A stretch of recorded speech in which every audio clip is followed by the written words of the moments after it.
Merci, Monsieur le Président. Je vais d'abord, si vous me le permettez, vous demander très sincèrement à ce que notre collègue précise son propos. Je trouve insupportable, puisqu'on est visé, de nous taxer de ce que vous venez de faire, ma chère collègue. Je crois qu'à l'heure où nous avons beaucoup d'urgence, la parité et le respect de l'égalité femmes-hommes en étant une, vos propos, indépendamment de ne pas honorer cette Assemblée, jettent le trouble. Vous êtes élu, me semble-t-il, derrière un maire garçon, et je ne vois pas pourquoi, selon l'étiquette politique, eh bien, vous seriez à géométrie variable. Pour ce qui concerne le maire de Talence qui vous parle en ce moment, vous aurez remarqué la singularité qu'un maire et son opposante soient réunis sur le même banc.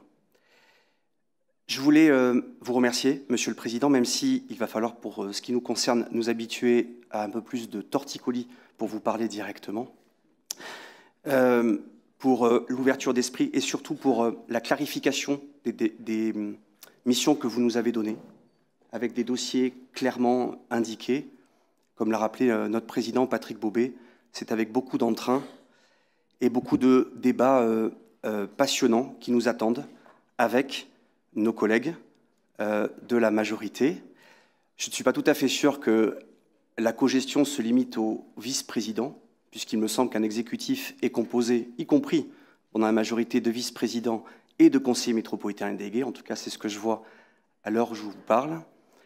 Je voulais vous dire aussi la fierté de pouvoir compter dans des rangs, et pour préciser certains propos que l'on a trouvés à la fois chez Thomas Cazenave, mais à chaque fois M. Poutou, c'est que tout ne se résume pas à la droite ou à la gauche. Il existe aussi des gens qui incarnent le centre avec beaucoup de passion. Et je trouve que quelque part, un peu de nuance et un peu de mesure dans certains propos permettrait à tout le moins de donner un autre exemple que celui que nous avons donné ce matin. Je voulais vraiment une nouvelle fois nous souhaiter collectivement, face à plein de menaces, et notamment celle de la montée des extrêmes qui nous attendent, d'avoir des débats sûrement qui feront de nous des gens qui ne seront pas toujours d'accord, mais capables de s'écouter et sans invectiver. Et que ce que je viens d'entendre tout à l'heure soit sûrement la dernière fois de prendre une prise de parole aussi maladroite qui mériterait, à minima, de présenter des excuses aux personnes que vous visiez, ma chère collègue. Merci, Monsieur le Président.